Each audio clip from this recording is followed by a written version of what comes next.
Assalamualaikum warahmatullahi wabarakatuh. Yang saya hormati kepada Kepala Sekolah Nurul Iman Palembang, dan saya hormati pimpinan Yayasan Nurul Iman Palembang, dan saya hormati guru-guru yang mengajar di Nurul Iman. Saya Putri Melisa Aslamnia dari kelas 12 AKL akan mempresentasikan mind mapping PPKN, pengaruh kemajuan IPTEK terhadap negara kemajuan Republik Indonesia. Pengaruh kemajuan IPTEK terhadap negara kemajuan Republik Indonesia. Dan di sini ada tentang hakikat IPTEK. Yang pertama, hakikat IPTEK. IPTEK merupakan akronim dari kata ilmu pengetahuan dan teknologi. Teknologi adalah metode ilmiah untuk mencapai tujuan praktis. Selain itu, teknologi juga dapat dipandang sebagai ilmu pengetahuan yang menyediakan barang-barang bagi kelangsungan dan kehidupan manusia. Adapun ilmu pengetahuan menurut Horton dan Chester ialah metode yang bertahap dan sistematis. Adapun beberapa aliran yang dapat membentuk pengetahuan manusia. Yang pertama, aliran rasionalis, tokohnya adalah Wilhelm Leibniz. Yang kedua, aliran empiris yang berkembang negaranya di Inggris. Dan yang ketiga adalah aliran gabungan, adalah dua gabungan dari kedua aliran tersebut. Tokoh alirannya adalah filsuf dari negara Jerman yang bernama Immanuel Kant. Dan di sini ada teknologi menurut para ahli. Teknologi menurut para ahli yang pertama ada Denis Diderot 1713 sampai 1784, seorang filsuf dari Paris, berbagai alat dan sistem yang bekerja sama untuk tujuan yang sama.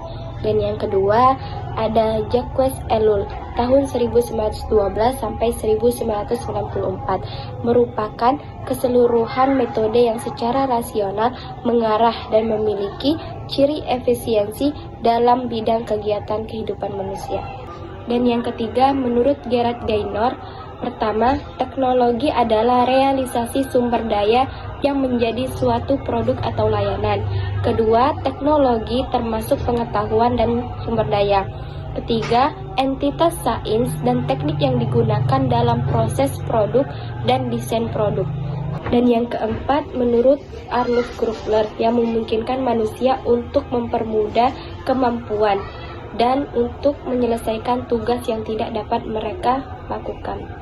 Dan yang kelima, menurut Prayitno, seluruh perangkat, ide, metode, teknik, benda-benda material yang dapat digunakan, waktu dan tempat digunakan untuk kebutuhan manusia. Dan di sini adapun pengertian IPTEK menurut para ahli.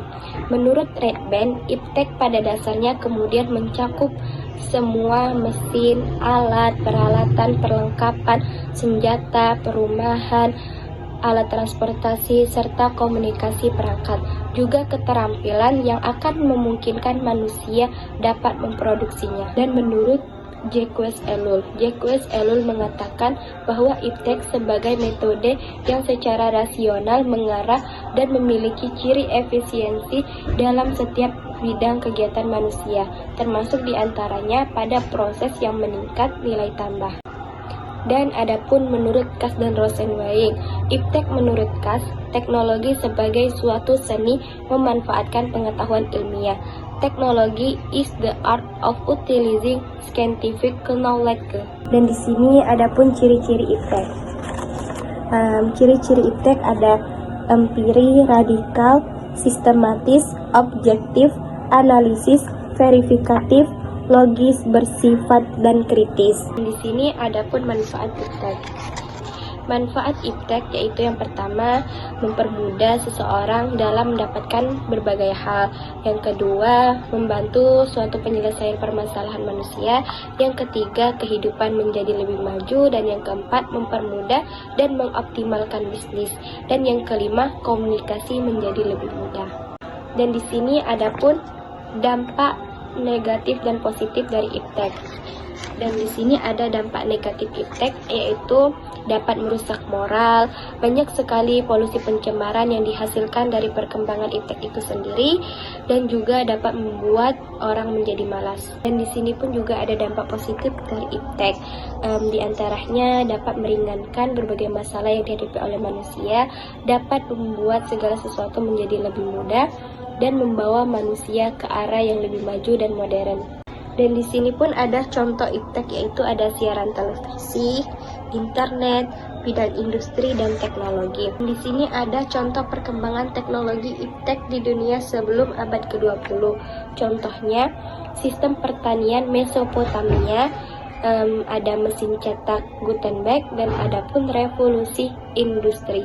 Dan yang terakhir ada contoh perkembangan teknologi iptek di dunia sesudah abad ke-20, yaitu contohnya adalah transistor, serat optik, komputer, dan internet. Sekian, terima kasih presentasi dari saya. Saya akhiri dengan mengucapkan wabillahi taufiq wal hidayah. Wassalamualaikum warahmatullahi wabarakatuh.